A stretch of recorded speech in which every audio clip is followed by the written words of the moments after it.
18 de setembro, o clamor do abandono. Marcos capítulo 15, versos 33 em diante. Chegada a hora sexta, houve trevas sobre toda a terra até a hora nona. A hora nona clamou Jesus em alta voz: Eloi, Eloi, lama sabachthani, que quer dizer: Deus meu, por que me desamparaste? Alguns dos que estavam ali ouvindo isso diziam: Vede, ele está chamando por Elias.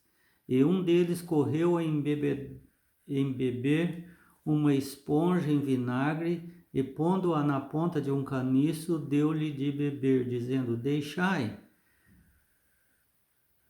vejamos se Elias vem tirá-lo. Mas Jesus, dando um grande brado, expirou.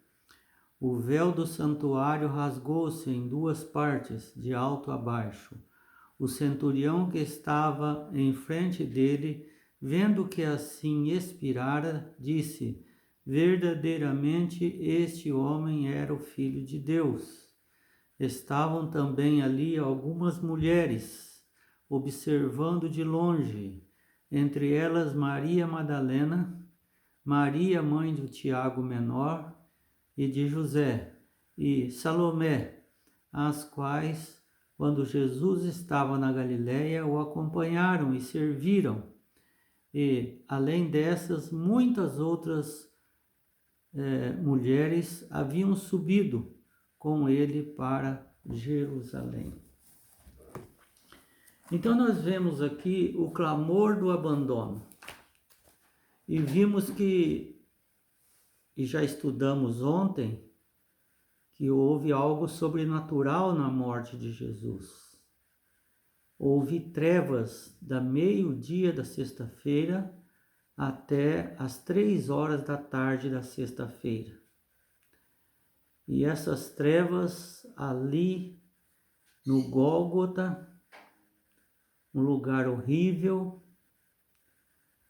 e os executados estavam num lugar mais alto e as pessoas ali embaixo. E podemos ver a comparação de que no Éden Jesus soprou no nariz de Adão e ele passou a ter vida. E aqui diz que Jesus, depois exatamente às 15 horas, Jesus expirou. O termo é Elai. Por isso que eles confundiram com Eloi, que é um termo em aramaico, que quer dizer Elai, quer dizer Elias. Deus meu Deus é Yahweh. E esse foi o erro de alguns espectadores que pensavam que ele estava chamando por Elias. E nesta hora que ele expirou,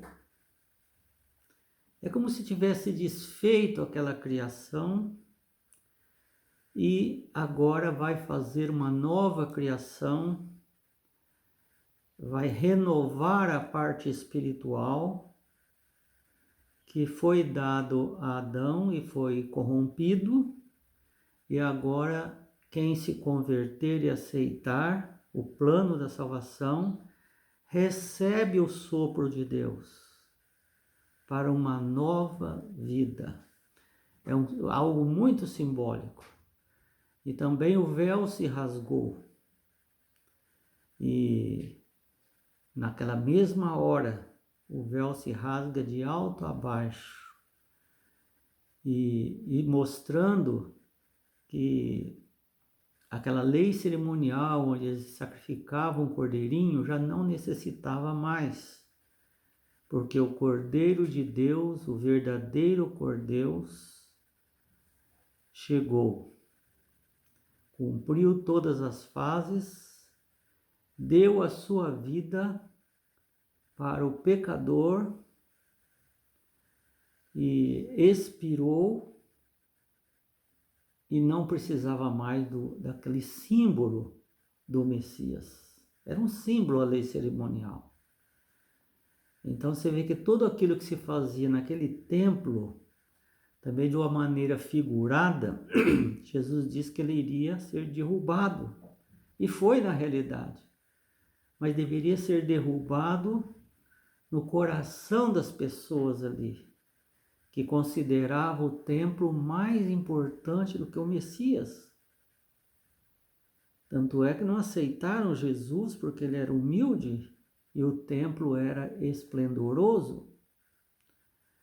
Então, quando o véu se rasgou,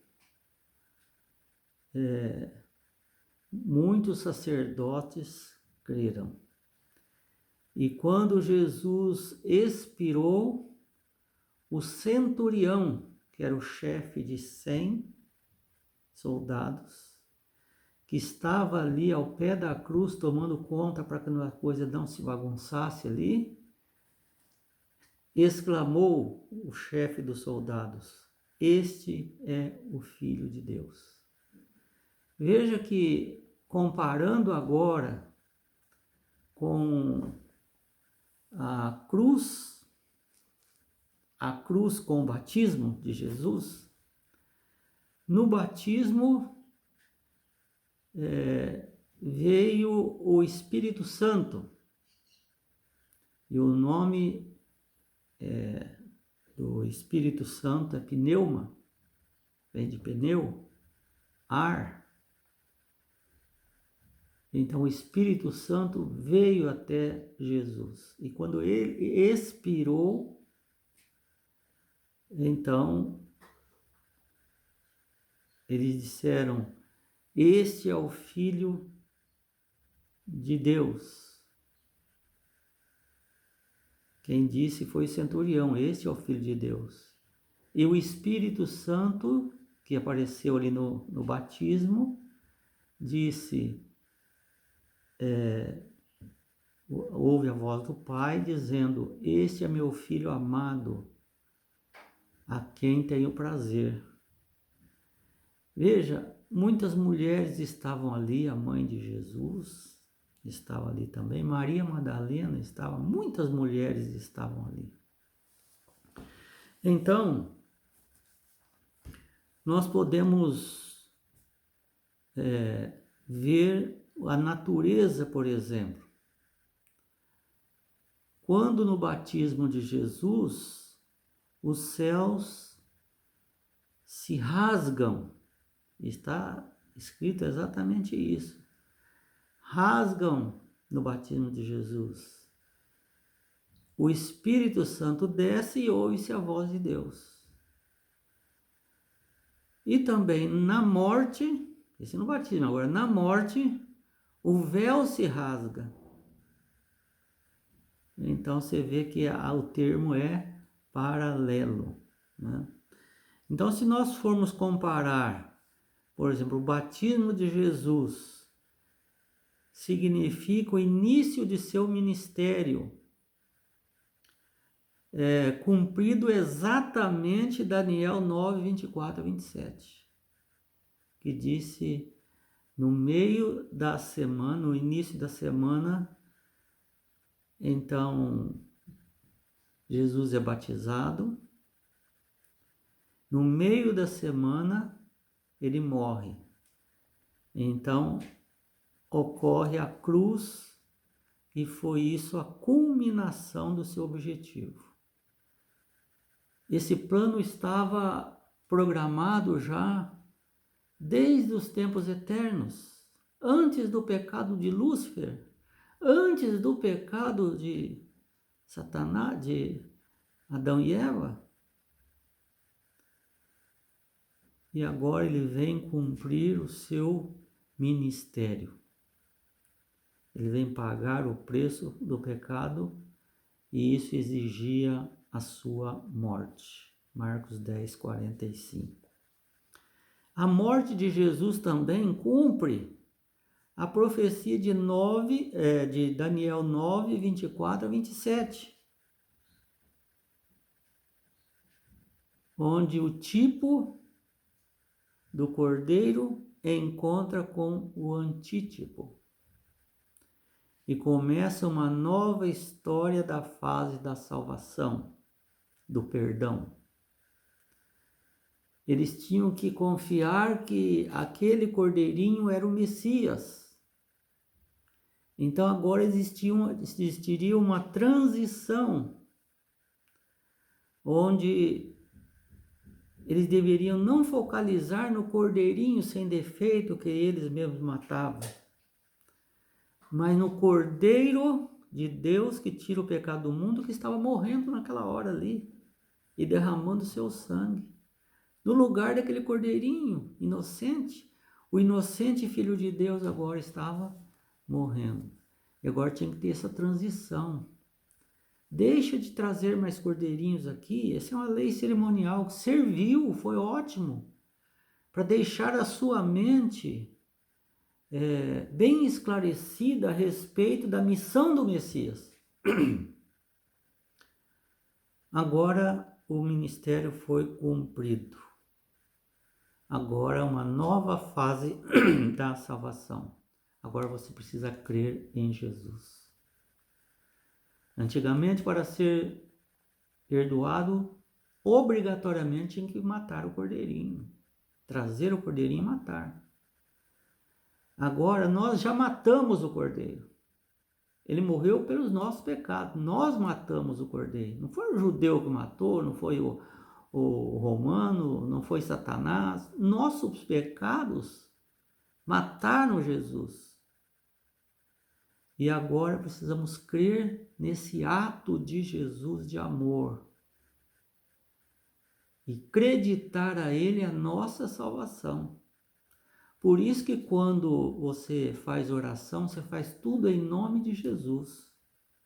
Você ora ao Pai em nome de Jesus.